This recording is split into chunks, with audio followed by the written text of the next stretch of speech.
بسم الله الرحمن الرحيم. السلام عليكم ورحمة الله وبركاته. بسم الله والحمد لله والصلاة والسلام على أشرف رسول الله وعلى آله الفائزين برضا الله أما بعد.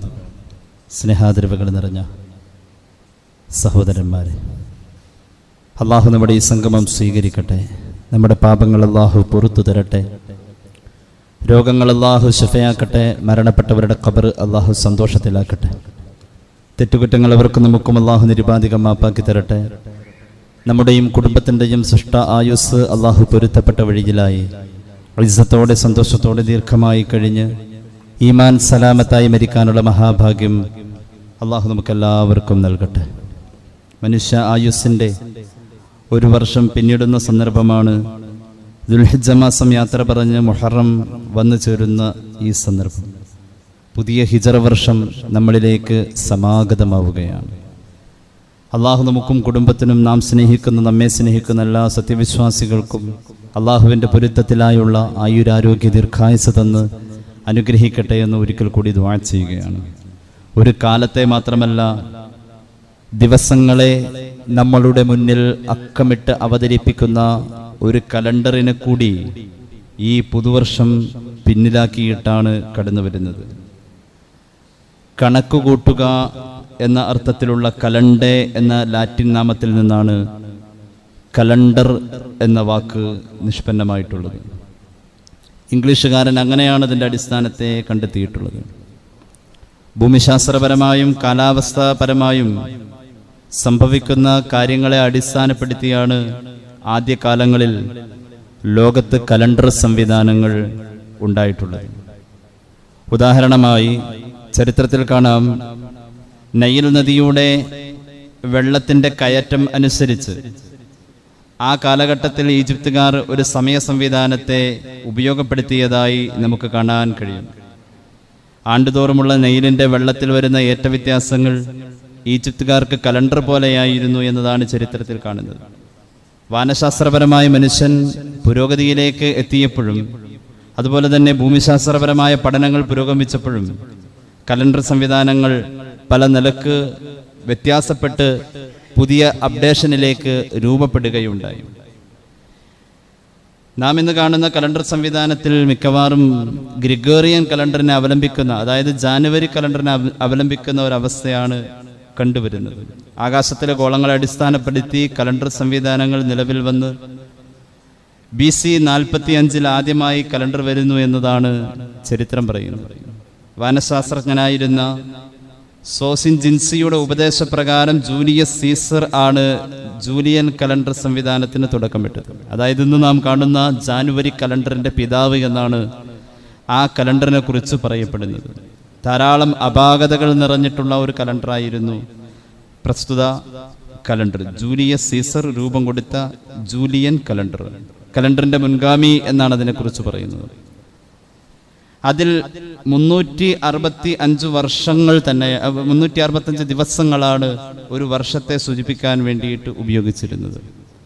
മാത്രവുമല്ല, അധിവർഷം എന്ന് പറയുന്ന ഒരു സംവിധാനവും ആ കലണ്ടറിൽ കാണാറുണ്ടായിരുന്നു. അധിവർഷം എന്ന് പറഞ്ഞാൽ 4 വർഷം കൂടുമ്പോഴാണ് ഈ 365 കാൽ എന്നത്, കാൽ പൂർണ്ണമാവാൻ 4 വർഷം കാത്തിരിക്കേണ്ടി വരുന്നു എന്ന ഒരു സമയ സംവിധാനമാണ് ഒരു വർഷത്തെ ഈ ജൂലിയസ് കലണ്ടർ നമ്മുടെ മുന്നിൽ അവതരിപ്പിച്ചിരുന്നത്.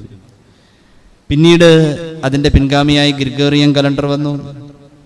ആ ഗ്രിഗോറിയൻ കലണ്ടർ, ജാനുവരി കലണ്ടർ എന്ന ഗ്രിഗോറിയൻ കലണ്ടർ എല്ലാ സമുദായങ്ങളുടെയും എല്ലാ രാജ്യങ്ങളുടെയും ഇടയിൽ ജനകീയമായി മാറി എന്നുള്ളതാണ്.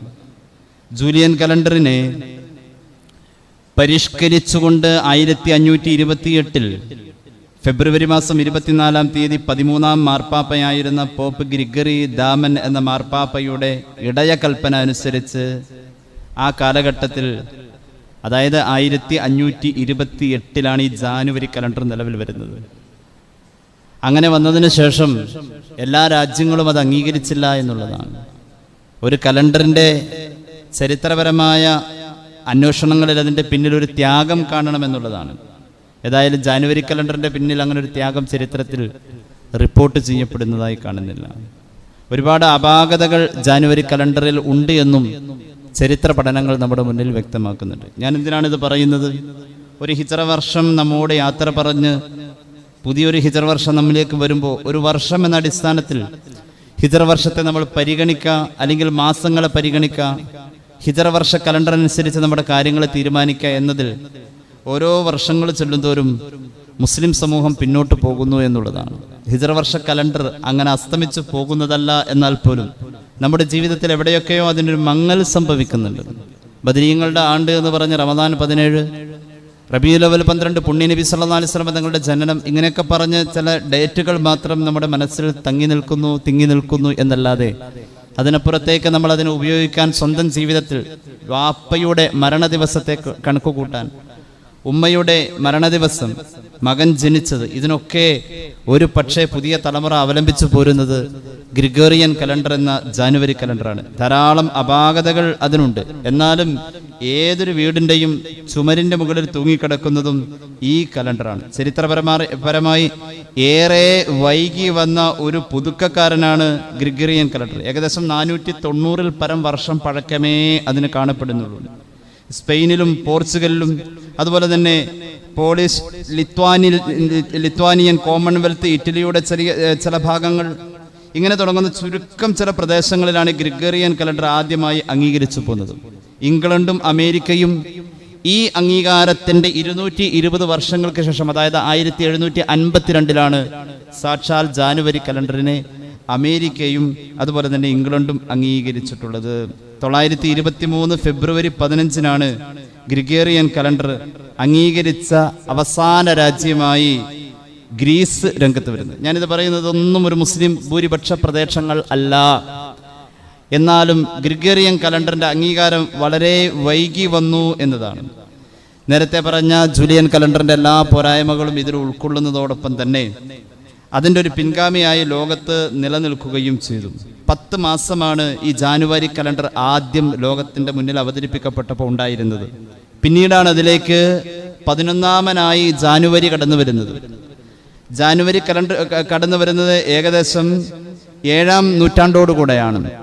7 നൂറ്റാണ്ടുകൾക്ക് ശേഷമാണ് കടന്നു വരുന്നത്. പിന്നീട് അതിനപ്പുറത്തേക്ക് കുറേ കാലങ്ങൾക്ക് ശേഷമാണ് ഫെബ്രുവരി വന്ന്, അവസാന മാസമായി ഫെബ്രുവരി വന്ന് അത് 12 മാസം എന്നതിൽ തന്നെ എത്തേണ്ടി വന്നു. 12 മാസം ഉണ്ടാവാതെ ഒരു കലണ്ടറിന് നിലനിൽക്കാൻ കഴിയില്ല. 10 മാസം എന്നതിൽ നിന്നും ഗ്രിഗോറിയൻ കലണ്ടർ അപ്ഡേറ്റായി 12 മാസം എന്നതിലേക്ക് വന്ന ഒരു കലണ്ടറിന്റെ കോലത്തിലെത്തിയിട്ട് ഏതാനും ചുരുക്കം ചില നൂറ്റാണ്ടുകൾ മാത്രമേ ആയിട്ടുള്ളൂ. പക്ഷെ അതിന് ഇത്ര കണ്ട് പ്രചാരം ലോകത്തുണ്ടായിട്ടുണ്ട്. ഒരുപാട് നമ്മളും ഏറ്റെടുത്തിട്ടുണ്ട്. വ്യക്തിപരമായ ജീവിതത്തിൽ ഒരു ഹിജ്റയുടെ സ്പർശം നമ്മുടെ മനസ്സിൽ വേദനയോടുകൂടെ ഉണ്ടാവാൻ, ആ ഹിജ്റയുടെ ത്യാഗങ്ങളെ ഓർക്കാൻ ഒരു ഹിജ്റ കലണ്ടറിനെ നമ്മൾ ഉപയോഗിച്ചേ പറ്റൂ. അതൊരു വിശ്വാസിയുടെ ബാധ്യതയാണ്. കാരണം ഈ 2 അവലംബങ്ങളെയും കൃത്യമായി തന്നെ ഖുർആൻ പറയുന്നുണ്ട്. ഒരു ഹിജ്റ കലണ്ടറിന്റെ അവലംബത്തെയും ഹിജ്റ കലണ്ടർ അല്ലാത്ത ശംസിയായ കലണ്ടറിന്റെയും അവലംബത്തെ ഖുർആൻ പറയുന്നുണ്ട്.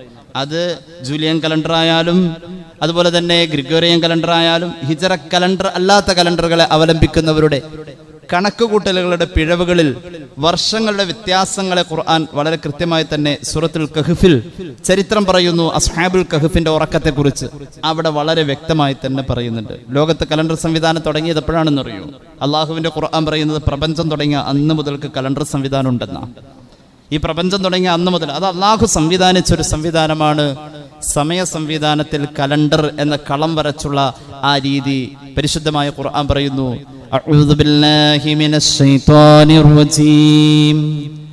ഇന്ന ഇദ്ദത്തശ് ശുഹൂരി ഇൻദല്ലാഹി 12 ശഹ്റൻ ഫീ കിതാബില്ലാഹ് യൗമ ഖലഖസ് സമാവാതി വൽ അർദ് മിൻഹാ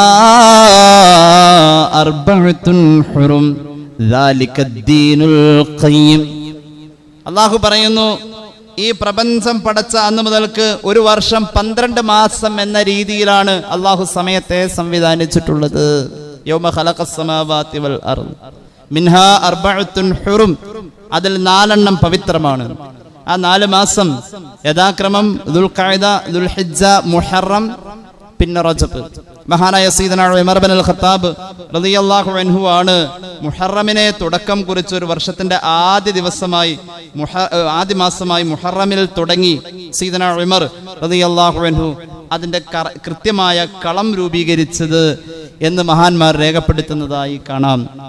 അപ്പോൾ മഹാനായ ഹബീബായ നബിയുടെ പ്രിയപ്പെട്ട സ്വഹാബി കലണ്ടർ സംവിധാനത്തിന്റെ മുന്നിൽ നിന്ന് നയിക്കുന്ന ഒരു അനുഭവം നാം ഇന്ന് കാണുന്ന ഹിജ്റ കലണ്ടറിൽ കാണാനുണ്ട്. മഹാനായ ഉമർ ഇബ്നുൽ ഖത്താബ് റളിയല്ലാഹു അൻഹു റമദാൻ എന്ന പരിശുദ്ധ മാസത്തെ ഒന്നാമത്തെ മാസമായി തന്നെ ആദ്യം കലണ്ടർ തുടങ്ങിയത്. പക്ഷെ അതില് യുദ്ധം ഹറാമായി എന്ന് ഖുർആൻ പറഞ്ഞിട്ടുള്ള 4 മാസങ്ങളെ ഒരു വർഷത്തിൽ പരിപൂർണമായി ഉൾക്കൊള്ളിക്കാൻ പറ്റാതെ വന്നപ്പോൾ മഹാനവരുകൾ മുഹറം കൊണ്ട് തുടങ്ങി എന്ന് മഹാനായ ഷെയ്ഖ് അബൂ ഹിലാൽ അൽ ഹസൻ ഇബ്നു അബ്ദുല്ലാഹി അൽ അസ്കരി അദ്ദേഹത്തിന്റെ അൽ അവായിൽ എന്ന് പറയുന്ന ഗ്രന്ഥത്തിൽ ചരിത്രം ഉദ്ധരിക്കുന്നിടത്ത് വളരെ കൃത്യമായി തന്നെ പറയുന്നുണ്ട്. എന്താണ് കലണ്ടറിലെ കളങ്ങൾക്ക് അടിസ്ഥാനം ഉണ്ടോ? ഉണ്ട്. ദിവസങ്ങളെ തിരിച്ചുകൊണ്ടും അതുപോലെ തന്നെ ആഴ്ചകളെ തിരിച്ചുകൊണ്ടും എന്നിട്ട് അതിനെല്ലാത്തിനും കൂടി മൊത്തത്തിൽ ഒരു മാസത്തെ തിരിച്ചുകൊണ്ടും സമയ സംവിധാനം ഒരു കൊല്ലത്തിൽ 12 പേജുകളായി അല്ലെങ്കിൽ 12 കളങ്ങളായി വലിയ കളങ്ങളായി ഈ ചിത്രീകരിക്കുന്നതിൽ വല്ല അടിസ്ഥാനമുണ്ടോ? ഉണ്ടെന്നാ ഖുർആൻ പറഞ്ഞത്. അള്ളാഹുവിന്റെ ഖുർആനിൽ ആ കളങ്ങൾക്ക് പോലും അടിസ്ഥാനമുണ്ട്. അഊദു ബില്ലാഹി മിനശ് ശൈത്വാനിർ റജീം. ബിസ്മില്ലാഹിർ റഹ്മാനിർ റഹീം. ഹുവല്ലദീ جعل الشمس ضياء والقمر نورا وقدره منازل لتعلموا عدد السنين والحساب. ആരാണ് അല്ലാഹ്? الذي جعل الشمس ضياء, അടിസ്ഥാന വെളിച്ചമായി സൂര്യനെ സംവിധാനിച്ചു. ആവശ്യങ്ങളുടെ അടിസ്ഥാന വെളിച്ചം എന്ന് പറയുമ്പോൾ ദിനേനയുള്ള ആവശ്യം, അതിനുവേണ്ടി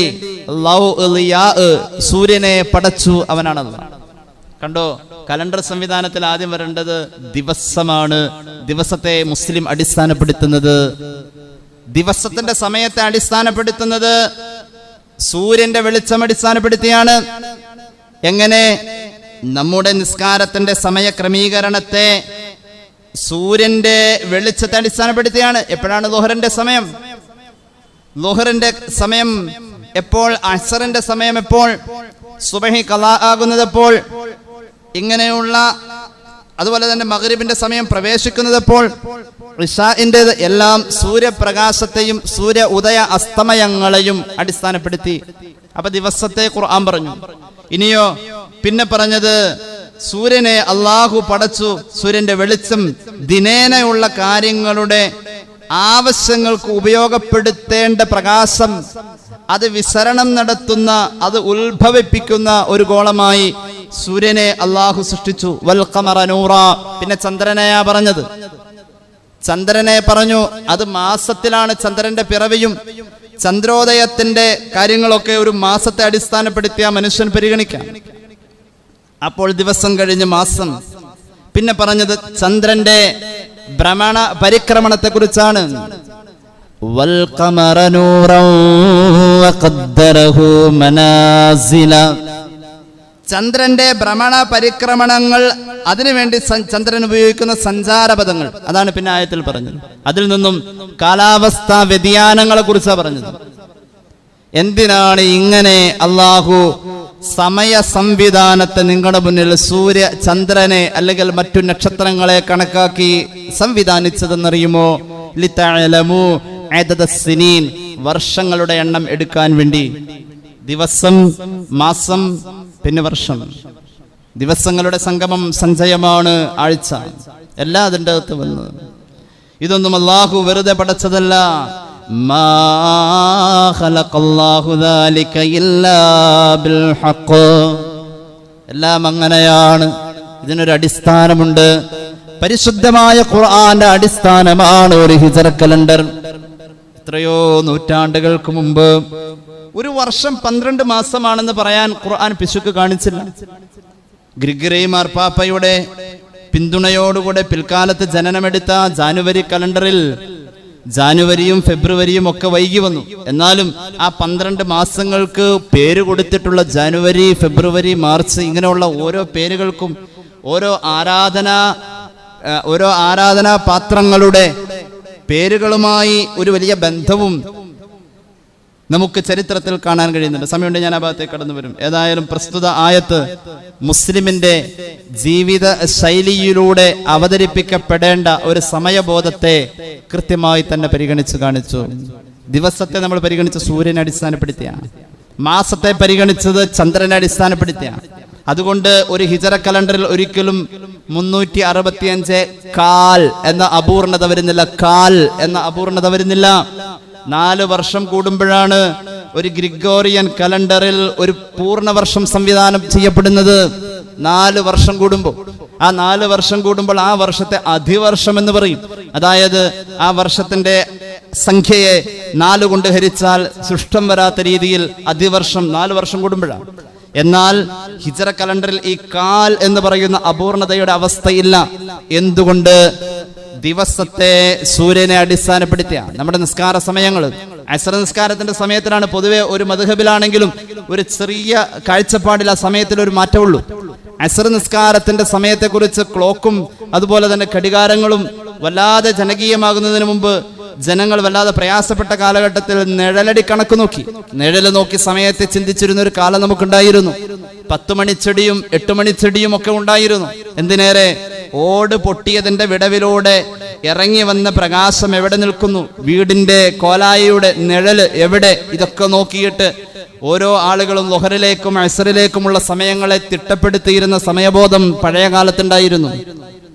നിസ്കാരത്തിൽ അസ്റിന്റെ സമയത്തെ കൃത്യമായി ഏത് സമയമെന്ന് പറയാൻ കഴിയാതെ വന്ന അവസ്ഥയിൽ മഹാനായ ഗോളശാസ്ത്ര പണ്ഡിതൻ വെളിയങ്കോട് ഉമർ ഖാദി റഹ്മത്തുള്ളാഹി അലൈഹിയുടെ മുന്നിൽ ജനങ്ങൾ ചെന്നിട്ട് പറയുന്നുണ്ട്, അസ്റിന്റെ സമയത്തെ ഒന്ന് തിട്ടപ്പെടുത്തി തരണം. ഒരു പ്രദേശവാസികൾ മുഴുവനും ചെന്നുകൊണ്ട് സങ്കടം പറയാം. അപ്പോഴാണ് മഹാനവറുകൾ അതിനുവേണ്ടി മനുഷ്യന്റെ നിഴലിനെ 6 അടി നീളമുള്ള ഉയരമുള്ള ഒരു മനുഷ്യനെ ഒരു വെയിലിൽ നിർത്തിയാൽ അയാളുടെ നിഴലിൽ വരുന്ന മാറ്റങ്ങളെ അടിസ്ഥാനപ്പെടുത്തി അസ്ർ നിസ്കാരത്തിന്റെ സമയത്തെ മേടം വച്ചിങ്ങം 2ലും സമാനിയ, ഈ ഇടവമീനം കർക്കിടത്തിൽ താസിയ, മിഥുനം വക്കന്നീ ഫീഹിമാ 9, കുംഭം തുലാ മഖ്ദാമുദൈനി 10, വൃശ്ചിക മകരം 2ലും 11, 11 ഫീ ധനുമാസം യുഖാൽ. 6 അടി നീളമുള്ള മനുഷ്യന്റെ നിഴല് 8 അടി എത്തുമ്പോൾ ഇന്ന മാസത്തിൽ മേടത്തിലും ചിങ്ങത്തിലും 8 അടി നീളമെത്തിയാൽ അസ്റിന്റെ സമയം. 6 അടി നീളമുള്ള മനുഷ്യന്റെ നിഴലിന് 8 അടി നീളം മേടത്തിലും ചിങ്ങത്തിലും വന്നു കഴിഞ്ഞാൽ അസ്റിന്റെ സമയമായി. ഉമർ ഖാദി ചില്ലറക്കാരനല്ല, ഗോളശാസ്ത്രത്തിൽ ഇക്കഴിഞ്ഞ നൂറ്റാണ്ടുകളിൽ ലോകം ശ്രദ്ധിച്ച ഒരു മഹാപണ്ഡിതനാണ്. മഹാനായ മമ്പുറം തങ്ങൾ വഫാത്തായി എന്നുള്ള വിവരം ഒരാൾ വന്ന് ഉമർ ഖാദിയോട് പറയുമ്പോൾ മഹാനവറുകൾ പറയുന്ന ഒരു വാക്കുണ്ട്, വിശ്വാസത്തിന്റെയും ആദർശത്തിന്റെയും വെളിച്ചം വിതറിയ ആ ചന്ദ്രക്കല അസ്തമിച്ചു പോയോ എന്ന് ചോദിക്കുന്ന ഒരു അറബി പ്രയോഗമുണ്ട്. ആരും അത് അത്ര അങ്ങ് ശ്രദ്ധിച്ചില്ല. എന്നാലും അത് കേട്ടയാൾ എഴുതി വെച്ചു. പിന്നീട് ഒരു മഹാപണ്ഡിതന്റെ മുന്നിൽ ഉമർ ഖാദി അന്ന് ഇങ്ങനെയാ പറഞ്ഞതെന്ന് പറഞ്ഞപ്പോ ആ മഹാപണ്ഡിതർ ഉമർ ഖാദി പറഞ്ഞ അറബി വാക്കിനെ എഴുതി വെച്ചിട്ട് അതിന്റെ അക്ഷരങ്ങളുടെ അഭിജത് കണക്ക് കൂട്ടിയപ്പോ മഹാനായ മമ്പുറം തങ്ങൾ വഫാത്തായ ഹിജറ വർഷമാണ്. ഈ ഉമർ ഖാദി പറഞ്ഞ അക്ഷരങ്ങളെ കണക്ക് കൂട്ടിയപ്പോൾ അതിന്റെ അഭിജതിൽ കിട്ടിയ സംഖ്യ. മഹാപണ്ഡിതൻ, ഗോളശാസ്ത്രത്തിൽ അദ്ദേഹത്തോളം പറയാൻ പറ്റിയ ഒരാളെ ഇക്കഴിഞ്ഞ നൂറ്റാണ്ടുകളിൽ കാണാനില്ല. ആ മഹാനാണ് അസ്ർ നിസ്കാരത്തിന്റെ സമയത്തെ ഇതുപോലെ നിഴലടി കണക്കിലൂടെ എന്നിട്ട് പറഞ്ഞു, ഇത് ലോകത്തുള്ള എല്ലാവർക്കും കൂടിയിട്ട് പറഞ്ഞതല്ല,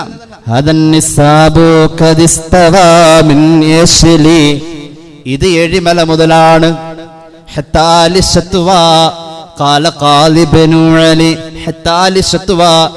ഏഴിമല മുതൽ ശത്തുവ വരെ, അതായത് ചേറ്റുവ വരെ അവിടെയുള്ള ആളുകൾക്കാണ് ഈ പറയപ്പെട്ട സമയത്തിലെ അസ്ർ നിസ്കാരത്തെ എന്ന് മഹാനവറുകൾ കൃത്യമായി നിർവചിച്ചു കൊടുത്തു. എന്നിട്ട് പറഞ്ഞു, കൃത്യമായ അടിസ്ഥാനമുള്ളതാണിത്. മഹാനായ ഇസ്ലാമിക കർമ്മശാസ്ത്രത്തിലെ പ്രഗത്ഭനായ പണ്ഡിതൻ മഹാനായ ഖാദി ഇബ്നു അലി തങ്ങളുടെ ഗോളശാസ്ത്ര അടിസ്ഥാനത്തിൽ മഹാനവറുകൾ നിർവചിച്ച ഒരു പ്രാദേശിക കണക്കിനെ അവലംബിച്ചുകൊണ്ടാണ് ഞാനിത് നിങ്ങളുടെ മുന്നിൽ പറഞ്ഞതെന്ന് മഹാനായ ഉമർ ഖാദി. അപ്പോൾ ഞാൻ പറഞ്ഞു വന്നത്, ഒരു ദിവസത്തെ സൂര്യനെയും മാസത്തെ ചന്ദ്രനെയും പരിഗണിച്ചുകൊണ്ട് ഹിജറ കലണ്ടർ നമ്മുടെ മുന്നിൽ വലിയ ഒരു സന്ദേശം, സമയം പാഴല്ല എന്ന ഒരു വലിയ ധ്വനി, സമയത്തിന്റെ പ്രാധാന്യം, അതിന്റെ സത്യസന്ധമായ അവസ്ഥയെ നമ്മുടെ മുന്നിൽ അവതരിപ്പിക്കുന്നുണ്ട്. ഇനി നോക്കിക്കോളൂ, ഖുർആൻ പറഞ്ഞത് എന്താ? ഒരു സമയ സംവിധാനത്തിൽ ഖുർആൻ പറഞ്ഞത് വർഷം 12 മാസം എന്ന കണക്കിൽ ഈ പ്രപഞ്ചം പടച്ച അന്ന് മുതൽക്ക് അള്ളാഹു സമയത്തെ സംവിധാനിച്ചു എന്ന. എന്നിട്ട് പറഞ്ഞു ദാലിക ദീനുൽ ഖയ്യിം, അള്ളാഹു അവതരിപ്പിച്ച ആ സമയ സംവിധാനം അതാണ് ശരിയായ ദീൻ. അള്ളാഹു അതിൽ ചേരാൻ തൗഫീഖ് നൽകട്ടെ. അതിനോടൊരു ബഹുമാനമില്ലാത്ത അവസ്ഥ, അല്ലെങ്കിൽ അതിനെ തീരെ പരിഗണിക്കാത്ത അവസ്ഥ പൊതുവെ പുതിയ സമൂഹത്തിലൊക്കെ കണ്ടുവരുന്നുണ്ട്. നമ്മുടെ ജീവിതത്തിൽ പഴയ ആളുകൾ ഏറെ പരിഗണിച്ചിട്ടുള്ള ഒരു കലണ്ടർ സംവിധാനമാണ് ഹിജറ കലണ്ടർ. ഗ്രിഗോറിയൻ കലണ്ടറിനെ പാടെ ഉപേക്ഷിക്കണം എന്നല്ല പറഞ്ഞത്. അതിനൊരു കൊടുക്കുന്ന ഒരു പരിഗണന പോലെ, ജാനുവരി കലണ്ടറിന് കൊടുക്കുന്ന ഒരു പരിഗണന പോലെ നമ്മുടെ ഹിജറ കലണ്ടർ നമ്മുടെ ജീവിതവുമായി ബന്ധപ്പെട്ട് വരുന്ന പ്രധാനപ്പെട്ട സമയങ്ങൾക്ക് ആദരണീയമായ ദിവസം എന്ന് പറയുന്ന ഒരു ദിവസം വെള്ളിയാഴ്ചയാണ്. നമ്മുടെ കലണ്ടർ ആദരണീയമെന്ന് പറഞ്ഞു. ജൂത സഹോദരന്മാരുടെ ആദരണീയ ദിവസം അത് ശനിയാഴ്ചയാണ്. ക്രൈസ്തവ സഹോദരന്മാരുടെ ആദരണീയ ദിവസം അത് ഞായറാഴ്ചയാണ്. ഇങ്ങനെയാണ് ഓരോ മതവിശ്വാസികളുടെയും ആദരണീയ ദിവസങ്ങളെ പരിചയപ്പെടുത്തപ്പെടുന്നത്. എന്നാൽ ആദരണീയം എന്നുള്ളടത്ത് സാധാരണ പ്രയോഗിക്കുന്ന ഒരു പ്രയോഗമാണ് holy. Holy Quran, holy Bible, holy day. Holy day എന്ന് പറയാൻ ഏത് ഡേ ആണ് നമ്മൾ തിരഞ്ഞെടുക്കേണ്ടത്? നമ്മെ സംബന്ധിച്ചിടത്തോളം നമുക്ക് അള്ളാഹുവിന്റെ ദീനിൽ വളരെ പരിഗണിക്കപ്പെടുന്ന ഒരു ഡേ, ഖൈറു യൗമിൻ തലഅത അലൈഹി ശംസു യൗമുൽ ജുമുഅ എന്ന് പുണ്യ നബി സല്ലല്ലാഹു അലൈഹി വസല്ലം ഇമാം മുസ്ലിം അവിടുത്തെ സ്വഹീഹിൽ ഈ ഹദീസ് രേഖപ്പെടുത്തുന്നുണ്ട്. എൻ്റെ പ്രിയമുള്ളവരെ, BC-യും AD-യും ചരിത്രത്തിന്റെ മാനദണ്ഡങ്ങളായി വന്നത് അടുത്ത കാലത്താണ്. ബിഫോർ ക്രൈസ്റ്റ്, അന്നാ ഡൊമിനിക്, ഇങ്ങനെ തുടങ്ങുന്ന ചരിത്രത്തിന്റെ മാനദണ്ഡങ്ങൾ ഞാൻ കൂടുതൽ വിശദീകരിക്കുന്നില്ല. അങ്ങനെ വെച്ചുകൊണ്ട് ചരിത്രത്തെ അളക്കുന്ന ഒരവസ്ഥയിലേക്ക് പാശ്ചാത്യ സംസ്കാരം ലോക ചരിത്രത്തെ കൊണ്ടുപോയി. ലോകത്തെ മൊത്തവും കൊണ്ടുപോകുന്നതിൽ അവർ വിജയിച്ചു. അതോടൊപ്പം തന്നെ ഏകദേശം 5 നൂറ്റാണ്ടിൽ താഴെ പ്രായമുള്ള ഒരു കലണ്ടർ സംവിധാനത്തിൽ എല്ലാവരുടെയും സമയങ്ങളെ ക്രമീകരിക്കുന്നതിലും അവർ വിജയിച്ചു. വിശ്വാസപരമായി ഒരു വലിയ പ്രശ്നം ഇതിലുണ്ട്. നമ്മെ സംബന്ധിച്ചിടത്തോളം നമ്മുടെ പല മൂല്യങ്ങളും നഷ്ടപ്പെടുന്നിടത്ത് ഈ കലണ്ടർ സംവിധാനത്തിലൂടെയും പലതും നഷ്ടപ്പെടുന്നുണ്ട്. അള്ളാഹുവിന്റെ ഖുർആൻ പറയുന്നുണ്ട്, ഈമാനുള്ളവർ അവലംബിക്കുന്ന സമയ സംവിധാനം ഏതാണെന്നറിയോ? ചരിത്രത്തെ വികുലമാക്കി ചിത്രീകരിക്കാൻ ശ്രമിക്കുന്ന, ചരിത്രത്തെ എഴുതിത്തള്ളുന്ന കുറെ പിൻഗാമികൾ ചരിത്രത്തെ വക്രവൽക്കരിക്കുമ്പോൾ വികൃതമാക്കപ്പെടുന്ന ചരിത്രത്തിന്റെ അവശിഷ്ടങ്ങളിൽ നിന്നും അതിന്റെ സത്യസന്ധമായ മൂല്യത്തെ എടുത്തു കാണിച്ച പരിശുദ്ധ ഖുർആനിന്റെ ആ പ്രഖ്യാപനം ഏതൊരു ചരിത്രത്തെ കുറിച്ചാണെന്നറിയോ? ജോർദാനിൽ മഹാന്മാരായ സുഹാബുൽ കഹ്ഫ്, സൂര്യൻ അസ്തമിക്കാത്ത സാമ്രാജ്യത്തിന്റെ അധിപൻ എന്ന് പറയുന്ന പോലെ ധിക്കാരത്തിന്റെയും ധാർഷ്ട്യത്തിന്റെയും അധിപനായിരുന്ന ദിക്കിയാനുസിന്റെ മുന്നിൽ ചെന്ന് നിന്നുകൊണ്ട് അയാളുടെ കൊട്ടാരത്തിന്റെ മോന്തായം പിടിച്ചു കുലുക്കിക്കൊണ്ട് അല്ലാഹു റബ്ബുൽ ഇസ്സത്തിനെ കുറിച്ച് പറയാൻ വേണ്ടി മഹാന്മാരായ സുഹാബുൽ കഹ്ഫ്, ഈസാ നബി അലൈഹിസ്സലാത്തു വസ്സലാമിന്റെ ആകാശാരോഹണത്തിന്റെയും അഷ്റഫുൽ ഖൽഖിന്റെ പിറവിയുടെയും ഇടയിലുള്ള 600 വർഷ കാലഘട്ടത്തിൽ അള്ളാഹിന്റെ ദീൻ പറയാൻ വന്ന മഹാന്മാരായ സുഹാബുൽ കഹ്ഫിന്റെ ചരിത്രത്തെ പലരും വക്രവൽക്കരിച്ചപ്പോ അവരുടെ ചരിത്രം ഇതാണ് നബിയെ എന്ന് പറഞ്ഞുകൊണ്ട് ഖുർആൻ അവതരിപ്പിച്ച സൂറത്തുൽ കഹ്ഫിന്റെ ഒരു പ്രധാനമായ കണ്ടന്റ്, ആ കണ്ടന്റുള്ള സുഹാബുൽ കഹ്ഫിന്റെ കാലയളവിനെയും അവരുടെ ചരിത്രത്തിന്റെ ഭാഗങ്ങളെയൊക്കെ വളരെ ഭംഗിയായി പറയുന്നിടത്ത് അള്ളാഹു പറയുന്ന ഒരു പ്രയോഗമുണ്ട്, വല്ലബിസൂ ഫീ കഹ്ഫിഹിം 300 സിനീൻ. അസ്ഹാബുൽ കഹ്ഫ് ജോർദാനിലെ ആ ഗുഹയിൽ അത്ഭുതത്തിന്റെ ഉറക്കം. അവർ ഉറങ്ങിയത് 300 വർഷം എന്ന് പറയുന്നവരുണ്ട് നബിയെ. എന്നാൽ വസ്ദാദു 9, ഒരു മുഅ്മിനായ മനുഷ്യൻ ആ ചരിത്രത്തെ പഠിച്ചു വരുമ്പോൾ 309 എന്നാ പറയാ എന്ന് പരിശുദ്ധ ഖുർആൻ. എന്താണ് ഈ 300ഉം 309ഉം തമ്മിലുള്ള വ്യത്യാസം? അത് പിൽക്കാലത്ത് ലോകത്ത് വരാൻ പോകുന്ന കലണ്ടർ സംവിധാനങ്ങളിലൂടെ അള്ളാഹു നമ്മെ പരിചയപ്പെടുത്തിയ ഖുർആനിന്റെയും ഹബീബ് നമ്മെ പരിചയപ്പെടുത്തിയ ഹദീസിന്റെയും അടിസ്ഥാനമില്ലാത്ത മറ്റു പല കലണ്ടർ സംവിധാനങ്ങളിലൂടെയും ആ ചരിത്രത്തെ അവതരിപ്പിക്കുമ്പോൾ അസ്ഹാബുൽ കഹ്ഫ് എന്ന മഹാന്മാരായ സൂഫിയാക്കൾ, ഔലിയാക്കൾ ഉറങ്ങിയ ആ സമയത്തെ തിട്ടപ്പെടുത്തുമ്പോൾ 300 വർഷം എന്ന് ചുരുക്കിക്കളയാണ്. പക്ഷെ അവരുടെ ത്യാഗത്തിന്റെ 9 വർഷങ്ങളെ യഥാർത്ഥത്തിൽ 309 വർഷം. ആ 309 വർഷം എന്ന കൃത്യമായ കണക്കിൽ അവരെ പറയുന്നത് സത്യവിശ്വാസികളാണ്. നബിയെ വസ്ദാദു തിസ്ആ. മഹാനായ ഇമാം ജലാലുദ്ദീൻ സുയൂത്തി തങ്ങൾ ഈ ആയത്തിന്റെ വ്യാഖ്യാനത്തിൽ പറയുന്നുണ്ട് 300 കൊല്ലം എന്ന് പറഞ്ഞത് ഹിജറ കലണ്ടർ അല്ലാത്ത സംവിധാനത്തിലൂടെ കണക്ക് കൂട്ടുമ്പോഴും, എന്നാൽ സത്യവിശ്വാസി പറയുന്ന ആ ചരിത്രത്തിന്റെ ഭാഗം 309 എന്ന് പറയുന്നത് എന്ന് പറഞ്ഞത് അത് ഖമരിയ കലണ്ടർ, അതായത് ഹിജറ കലണ്ടർ വെച്ചുകൊണ്ടുമാണ് ഈ സമയത്തിലുള്ള വ്യത്യാസം. അപ്പൊ കണക്കിൽ തന്നെ വയസ്സിൽ തന്നെ മാറ്റങ്ങൾ വന്നു കഴിഞ്ഞു. എന്തിനാ ഒരു കലണ്ടർ സംവിധാനം? മഹാനായ അബൂ മുസ്ലിം അശ്അരി റളിയല്ലാഹു അൻഹു മഹാനവറുകൾ ഉമർ ഇബ്നുൽ ഖത്താബ് റളിയല്ലാഹു അൻഹുവിന്റെ ഗവർണറായി സേവനം ചെയ്യുന്ന കാലഘട്ടത്തിൽ മഹാനവറുകൾ ഉമർ ഇബ്നുൽ ഖത്താബ് റളിയല്ലാഹു അൻഹുവിലേക്ക് ഒരു കത്തെഴുതുന്നുണ്ട്. ഉമർ ഇബ്നുൽ ഖത്താബിന്റെ മേശപ്പുറത്ത് നിന്നും പല കത്തുകളും അബൂ മുസ്ലിം അശ്അരി റളിയല്ലാഹു അൻഹുവിന്റെ അടുക്കലേക്ക് ഇങ്ങനെ വരുന്നുണ്ട്. പല കാര്യങ്ങളും നടപ്പാക്കാൻ വേണ്ടിയിട്ടുള്ളതായ സമയം പറഞ്ഞുകൊണ്ട് അത് റമദാനിൽ, ശവ്വാലിൽ, ശഅബാനിൽ ഇങ്ങനെ പറയുന്നുണ്ട്.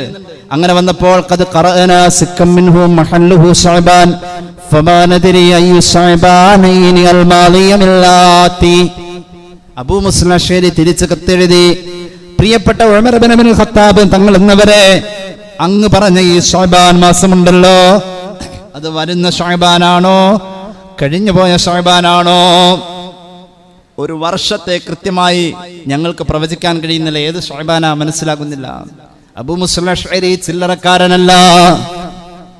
അല്ലാഹുവിന്റെ ഹബീബ് പറഞ്ഞ മഹാന്മാരായ സ്വഹാബി പണ്ഡിതരിൽ പ്രമുഖനും അല്ലാഹുവിന്റെ ഖുർആനിനെ വശ്യമനോഹരമായ ശബ്ദിക മിശ്രണത്താൽ പാരായണം ചെയ്യുന്ന മഹാനായ അത്ഭുതത്തിന്റെ പ്രതീകമായ സ്വഹാബി, വലിയ വിവരമുള്ള സ്വഹാബി ഉമർ ഇബ്നുൽ ഖത്താബിനെ ഓർമ്മപ്പെടുത്തി ഒരു കലണ്ടർ സംവിധാനം നിർബന്ധമായിട്ടും വേണം. ഉമർ ഇബ്നുൽ ഖത്താബ് റളിയല്ലാഹു അൻഹു അതിനെക്കുറിച്ച് ആലോചിച്ച് മഹാനവറുകൾ ആദ്യം തുടക്കം റമദാൻ 1-ാമത്തെ മാസം എന്ന് തുടങ്ങി. മഹാനായ ഉമർ ഇബ്നുൽ ഖത്താബ് ശഅബാൻ അവസാനത്തെ മാസമായി നിശ്ചയിച്ചുകൊണ്ടൊരു കലണ്ടർ ആദ്യം ഒന്ന് കളം വരച്ചു നോക്കി. എന്റെ വക പറഞ്ഞതല്ല. ചരിത്ര പണ്ഡിതനായ ശൈഖ് അബു ഹിലാൽ അൽ ഹസൻ ഇബ്നു അബ്ദില്ലാഹ് അൽ അസ്കരി അദ്ദേഹത്തിന്റെ അൽ അവാഇൽ എന്ന കിതാബിൽ വളരെ കൃത്യമായി തന്നെ പറയുന്നുണ്ട്. അവസാനം ഹിജറ കലണ്ടറിന് ഖുർആനിന്റെയും ഹദീസിന്റെയും അടിസ്ഥാനത്തിൽ, സ്വഹാബത്തിന്റെ ഇജ്മാഇന്റെയും അടിസ്ഥാനത്തിൽ സയ്യിദുനാ ഉമർ ഇബ്നുൽ ഖത്താബ്, ഒന്നുകൂടി സയ്യിദുനാ ഉമർ ഇബ്നുൽ ഖത്താബ്, മാ കാന നബിയ്യുൻ ബഅദി ലൗ കാന ബഅദി നബിയ്യുൻ ലകാന ഉമർ. എന്റെ ശേഷം ഒരു നബി വരുമായിരുന്നുവെങ്കിൽ ആ നബി മീർസ ഗുലാം അഹ്മദ് ഖാദിയാനിയല്ല, ആ നബി മുസൈലിമത്തുൽ കദ്ദാബല്ല. എന്റെ ശേഷം ലോകത്തേക്ക് ഒരു നബി വരുമായിരുന്നുവെങ്കിൽ ലകാന ഉമർ, അത് മഹാനായ ഉമറാകുമായിരുന്നു. ലാ നബിയ ബഅദി അന ഖാതിമുൽ അംബിയാഇ വൽ മുർസലീൻ. എന്റെ ശേഷം നബിയില്ല എന്ന് സയ്യിദുനാ റസൂലുള്ളാഹി. അത്രത്തോളം വലിയ മഹാൻ. 4 വട്ടം അല്ലാഹുവിന്റെ ഖുർആനിൽ വഹയി വന്നത് ഉമർ പറഞ്ഞത് ശരിയാണ് നബിയേ എന്ന് പറയാൻ അത്രത്തോളം വലിയ മഹാൻ സയ്യിദുനാ ഉമർ ഇബ്നുൽ ഖത്താബ്. ഖുർആനും ഹദീസും സ്വഹാബത്തിന്റെ ഇജ്മാഉം വെച്ച് ആവിഷ്കരിച്ച ഹിജറ കലണ്ടർ ജീവിതത്തിൽ അന്യം നിന്ന് പോകുമ്പോൾ നമ്മൾ മനസ്സിലാക്കണം, ഈ സന്ദർഭം ആ ഒരു ഓർമ്മയിലേക്ക് നമ്മെ ഉത്തേജിപ്പിച്ചുകൊണ്ട് ഹിജറ കലണ്ടറിന് ജീവിതത്തിന്റെ സഹചാരിയായി കൊണ്ടുപോകാൻ നാം ഓരോരുത്തരും ശ്രമിക്കണം. മഹാനായ ഇബ്രാഹിം നബി അലൈഹിസ്സലാത്തു വസ്സലാം നമ്രൂദിന്റെ തീക്കുണ്ടാരത്തിൽ അകപ്പെട്ടതിനെ അടിസ്ഥാനപ്പെടുത്തിക്കൊണ്ട് ഒരു കലണ്ടർ സംവിധാനം വന്നിരുന്നു. കഅബ് ഇബ്നു ലുഅയ്യിന്റെ മരണത്തെ അടിസ്ഥാനപ്പെടുത്തി ഒരു കലണ്ടർ സംവിധാനം ലോകത്ത് കാണപ്പെടുന്നുണ്ട്.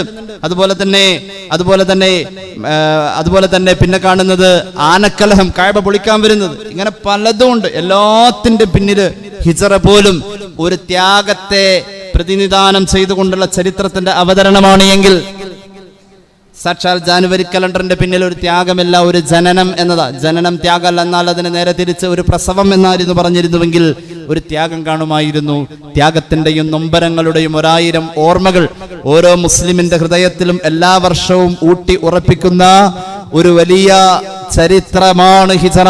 സയ്യിദുനാ റസൂലുള്ളാഹി സ്വല്ലല്ലാഹു അലൈഹി വസല്ലം ആ ഹിജറയെ ഓർമ്മപ്പെടുത്തുന്ന ഹിജറയുടെ കലണ്ടറിനെ ജീവിതത്തിന്റെ സഹചാരിയായി ചേർത്ത് പിടിക്കാനുള്ള ഒരു വിശ്വാസബോധം നമുക്കെല്ലാവർക്കും ഉണ്ടാവണം. ഗ്രിഗോറിയൻ കലണ്ടറും ജാനുവരി കലണ്ടറും ഒക്കെ നമ്മുടെ കൂടെ ഉണ്ടായിക്കോട്ടെ. അതിന്റെ കൂടെ തന്നെ വാപ്പ മരിച്ചത് മുഹറം, ഉമ്മ മരിച്ചത് ദുൽഹിജ്ജ എന്നൊക്കെ പറയാൻ അതിന്റെ കൂടെയും ഒരു ബോധം വേണം. രണ്ടും വേണം. മക്കൾ ജനിച്ചത് ജാനുവരി, ഫെബ്രുവരി അതിൽ മാത്രമേ ഓർമ്മയുള്ളൂ എന്നാ ഒന്ന് കലണ്ടർ എടുത്ത് നോക്കുക, എന്നാകും ഏകദേശം എന്ന്. അതൊരു ഈമാന്റെ അടയാള. അള്ളാഹു നമുക്ക് അമൽ ചെയ്യാൻ തൗഫീഖ് നൽകി അനുഗ്രഹിക്കട്ടെ. സല്ലല്ലാഹു അലാ മുഹമ്മദ് സല്ലല്ലാഹു അലൈഹി വസല്ലം സല്ലല്ലാഹു അലാ മുഹമ്മദ് സല്ലല്ലാഹു അലൈഹി വസല്ലം. اللهم صل على محمد يا رب صل عليه وسلم. الحمد لله رب العالمين. اللهم صل على سيدنا محمد وعلى آل سيدنا ومولانا محمد. അല്ലാഹുവേ നീ സ്വീകരിക്കണേ തമ്പുരാനെ, പാപങ്ങൾ പൊറുക്കണേ അല്ലാ, രോഗങ്ങൾ ശിഫയാക്കണേ അല്ലാ. അറിഞ്ഞു ചെയ്ത അറിയാതെ ചെയ്ത, രഹസ്യമായി സംഭവിച്ച പരസ്യമായി സംഭവിച്ച എല്ലാ തെറ്റുകുറ്റങ്ങളും നീ മാപ്പാക്കണേ തമ്പുരാനെ. ദുആ വസിയത്ത് ഏൽപ്പിച്ചവരുടെ ഹലാലായ മുറാദ് ഹാസിലാക്കണേ അല്ലാ. ഈ കൂടിയിരുന്ന ആമീൻ പറയുന്നവരുടെ ഹലാലായ മുറാദുകൾ ഹാസിലാക്കണേ അല്ലാ. മരണപ്പെട്ടു പോയ പ്രിയപ്പെട്ട അലിയാർ സാഹിബിന് വേണ്ടി ദുആ ചെയ്യാൻ റബ്ബേ നീ പരിപൂർണ മഗ്ഫിറത്ത് നൽകണേ അല്ലാ. ഖബർ വെളിച്ചമാക്കണേ അല്ലാ. അള്ളാഹു ഒരു സഹോദരൻ ദുആ ചെയ്യാൻ പ്രത്യേകം ഏൽപ്പിച്ചിട്ടുണ്ട്. അതുപോലെ തന്നെ ഒരു സഹോദരി, മറ്റു പലരും അവരുടെ എല്ലാം ഹലാലായ മുറാദുകൾ ഹാസിലാക്കണേ അല്ലാ. ഏറ്റെടുത്ത ദൗത്യം വിജയകരമായി പൂർത്തീകരിക്കാൻ ഒരു സഹോദരൻ ദുആരക്കാൻ പറഞ്ഞേൽപ്പിച്ചു. നീ തൗഫീഖ് നൽകുക അല്ലാ, എളുപ്പമാക്കണേ അല്ലാ. മരണപ്പെട്ടു പോയ മാതാവിന് വേണ്ടി ദുആ ചെയ്യാൻ അല്ലാഹുവേ, ആ മരണപ്പെട്ടു പോയ ഉമ്മാക്കും ഞങ്ങളിൽ നിന്ന് മരിച്ചുപോയ എല്ലാവർക്കും പരിപൂർണമായ മഗ്ഫിറത്ത് നൽകണേ അല്ലാ. വരാനിരിക്കുന്ന പരീക്ഷയിൽ ഉന്നത വിജയത്തിന് വേണ്ടി പ്രതീക്ഷിച്ചുകൊണ്ട് ദുആരക്കാൻ ഏൽപ്പിച്ചു. അല്ലാഹുവേ നീ ഉന്നതമായ വിജയം അവർക്കും ഞങ്ങളുടെ വിദ്യാർത്ഥി സമൂഹത്തിനും നീ നൽകണേ അല്ലാ. അല്ലാഹുവേ റബ്ബേ റഹ്മാനായ തമ്പുരാനെ, ഞങ്ങളുടെ എല്ലാ കാര്യങ്ങളിലും നീ ഖലീഫയാവണേ അല്ലാ. അല്ലാഹുവേ റബ്ബേ ഞങ്ങളുടെ കുടുംബത്തിലും കുടുംബക്കാരിലും ഐശ്വര്യം നൽകണേ അല്ലാ. വിവാഹപ്രായമായവർക്ക് അനുയോജ്യമായ ബന്ധങ്ങളെ ചേർക്കണേ അല്ലാ. അല്ലാഹുവേ റബ്ബേ കടബാധ്യതകൾ വീട്ടിത്തരണേ അല്ലാ. റബ്ബന റഹംഹും കമാ റബ്ബൗനാ സഗാറ. ആമീൻ ബിറഹ്മതിക യാ അർഹമർ റഹീമീൻ. അസ്സലാമു അലൈക്കും വറഹ്മത്തുള്ളാഹി വബറകാതുഹു.